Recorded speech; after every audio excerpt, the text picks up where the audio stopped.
ಅಣ್ಣ ಈಗ ಬಂದ್ಯಾ ಅಣ್ಣ? ಇವತ್ತು ರಕ್ಷಾಬಂಧನ, ಎಲ್ಲ ತಂಗಿಯರು ಅಣ್ಣಂದ್ರಿಗೆ ರಾಖಿ ಕಟ್ಟುವ ದಿನ.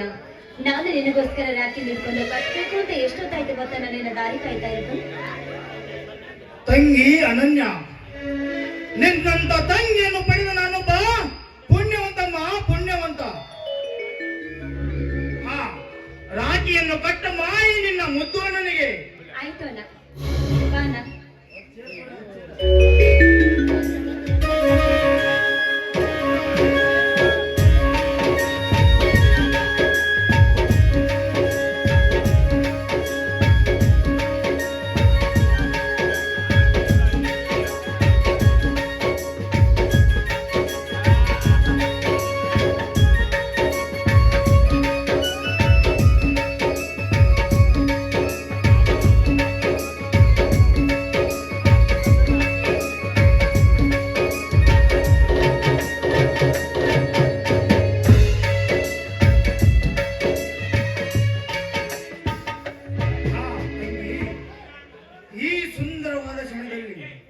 ಸಂತೋಷ ಉಕ್ಕಿ ಬರುವಲ್ಲಿ ನಿನ್ನ ಮೊದಲ ಕಂಠದಿಂದ ಹೊರಬರೆಯ ಮಾವನ ಇಂಪಾದ ಗೀತೆ.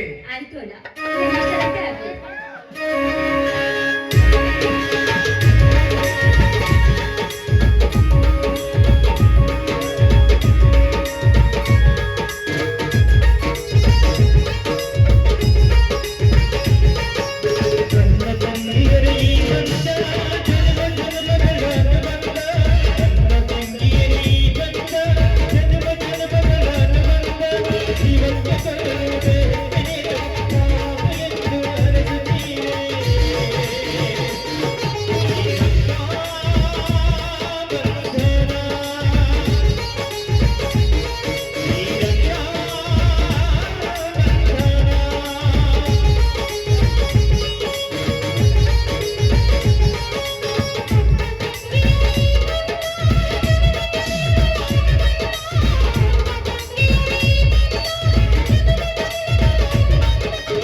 ನಾವು ಚಿಕ್ಕವರಿದ್ದಾಗ ನಮ್ಮ ತಂದೆ ತಾಯಿ ನಮ್ಮನ್ನು ತಪ್ಪಲಿನಾಗಿ ಬಿಟ್ಟು ಪ್ರಾಣ ಬಿಟ್ಟು ಅಮ್ಮ ಅನನ್ಯ ಅದನ್ನೆಲ್ಲ ನೆನೆಸ್ಕೊಂಡ್ರೆ ಏನು ಪ್ರಯೋಜನಮ್ಮ? ಸತ್ತವರು ಮತ್ತೆ ಹುಟ್ಟಿ ಬರೋದಿಲ್ಲ ತಂಗಿ. ಅದನ್ನೆಲ್ಲ ಮರೆತು ಮುಂದಿನ ದಾರಿ ನೋಡಿದ್ರೆ ಆಯ್ತು ತಂಗಿ. ನನಗೆ ನಿನಗಾಗಿ ನಾನಿದ್ದೇನೆ. ನಿನ್ನನ್ನು ಕಣ್ಣಲ್ಲಿ ನಾನು ನೋಡಿಕೊಳ್ತೇನೆ, ನಾನು ನೋಡಿಕೊಳ್ತೇನೆ. ಅಣ್ಣ, ಹುಟ್ಟಿದಲ್ಲೇ ತಾಯಿಯನ್ನು ಕಳೆದುಕೊಂಡ ನನಗೆ ತಂದೆ ತಾಯಿ ನೆನಪು ಬಾರದ ಹಾಗೆ ಬೇರೆದ್ದೆಲ್ಲವನ್ನು ತಂದು ಕೊಟ್ಟಿದೀಯ. ಮೇಲಾಗಿ ನಿನ್ನ ಪ್ರಾಣಕ್ಕಿಂತ ಹೆಚ್ಚಾಗಿ ನನ್ನನ್ನು ಚೋಪನ ಮಾಡಿದ ಅಣ್ಣ. ನಿನ್ನಂತ ಅಣ್ಣನನ್ನು ಪಡೆಯಬೇಕಾದ್ರೆ ನಾನು ಪೂರ್ವ ಜನ್ಮದಲ್ಲಿ ಪುಣ್ಯ ಮಾಡಿರ್ಬೇಕು ಅನ್ನಿಸ್ತಾ ಇದೆಯಲ್ಲ. ಅಂತ ಮಾತಕಮ್ಮ ತಂಗಿ. ಎಂತ ಪರಿಸ್ಥಿತಿ ಬಂದರು ನಿನ್ನನ್ನು ಕಣ್ಣಲ್ಲಿ ಕಣ್ಣಿಟ್ಟು ನಾನು ನೋಡಿಕೊಳ್ತೇನೆ. ಇದು ಸತ್ಯ. ಅಣ್ಣ, ನಿನ್ನ ಹತ್ರ ನಾನು ಒಂದು ಮಾತು ಕೇಳಲೇನ? ಸಂಕೋಚವೇನಮ್ಮ? ಅದೇನಂತ ಕೇಳು. ಈ ನೀನು ಹೇಳಿದ ಮೇಲೆ ಆಕಾಶವನ್ನು ನೋಡುವ ಚಿತ್ರ ಚಿತ್ರ ಮಾಡಬಲ್ಲೆ.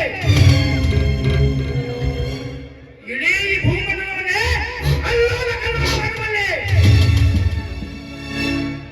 ನೀನು ಹೇಳಿದ ಮೇಲೆ ಈ ರಂಗಭೂಮಿಯನ್ನೇ ರಂಗಿಸಬಲ್ಲೆ. ಹೇಳಮ್ಮ, ಅದಾವ ಮಾತು. ಅಣ್ಣ, ಜಾತ್ರೆಯಲ್ಲಿ ಕಳೆದು ಹೋದ ನನ್ನ ಚಿಕ್ಕನ ಸಿಕ್ಕ ಏನಣ್ಣ? ಅಮ್ಮ ತಂಗಿ, ನಿನ್ ತಮ್ಮನನ್ನು ಹುಡುಕಲು ಬಾರಿ ಜಾಗ ಒಂದು ಬರಲಿಲ್ಲಮ್ಮ. ಎಷ್ಟೇ ಕಷ್ಟ ಬಂದರೂ ತಮ್ಮನನ್ನು ಹುಡುಕಿ ಈ ನನ್ನ ಅರಮನೆಗೆ ಮಹಾರಾಜನಾಗಿ ಮಾಡ್ತೇನೆ ತಂಗಿ, ಮಹಾರಾಜನಾಗಿ ಮಾಡ್ತೇನೆ. ನೀನೇನು ಚಿಂತೆ ಮಾಡಬೇಡಮ್ಮ. ಹುಲಿಯಾಗಿ ನನ್ನ ಜೊತೆ ನೀನೇ ಇರುವಾಗ ನಾನೇ ಕಣ್ಣ ಚಿಂತೆ ಮಾಡ್ಲಿ. ಅಣ್ಣ, ಒಳಗಡೆ ಹುಡುಗಿ ಅಡಿಗೆ ಮಾಡ್ತೀನಿ. ತಂಗಿ ನಿಂತ್ಕೊಳ್ಳಮ್ಮ. ಏನಣ್ಣ? ಈ ದುರ್ಗಾದೇವಿ ತೇರಿನ ಜಾತ್ರೆಯಲ್ಲಿ ನಿನಗಾಗಿ ಒಂದು ಗಿಫ್ಟ್ ತಂದಿದ್ದೇನೆ. ಏನಣ್ಣ ಅದು?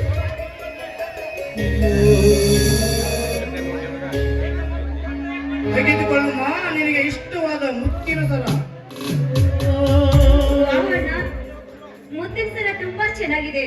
ಅಣ್ಣ, ಇದೇ ಸಂತೋಷಕ್ಕೆ ನಿಮ್ಗೆ ಶಾವಿಗೆ ಪಾಯಸ ಮಾಡ್ತೀನಿ, ಬೇಗ ಬಂದ್ಬಿಡು. ಆಯ್ತಮ್ಮ. ಸರಿ.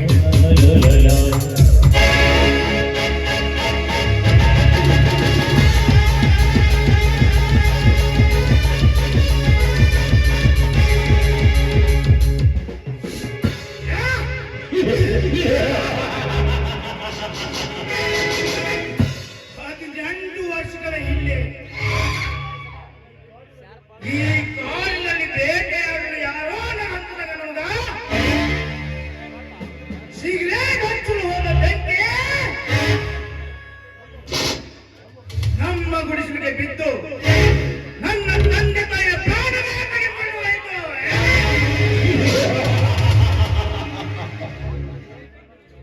ಆ ಬೆಂಕಿಯಲ್ಲಿ ಬಿದ್ದು ನನ್ನ ತಂದೆ ತಾಯಿ ಮರಗಿ ಸತ್ತರು.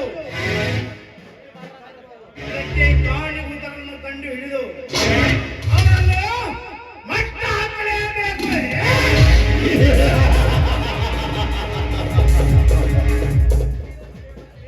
ಅದೇ ವರ್ಷ ದುರ್ಗಾದೇವಿಯ ತೇರಿನ ಜಾತ್ರೆಯಲ್ಲಿ ನನ್ನ ಚಿಕ್ಕ ತಮ್ಮ ಕಳೆದು ಹೋದ.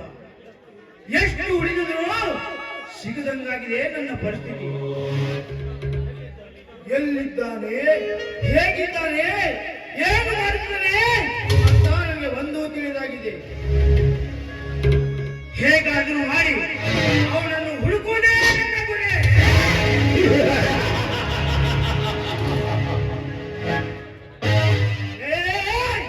ಈ ತನ್ನ ಶಕ್ತಿಗೆ ಶತ್ರುಗಳ ಮಾರಣ.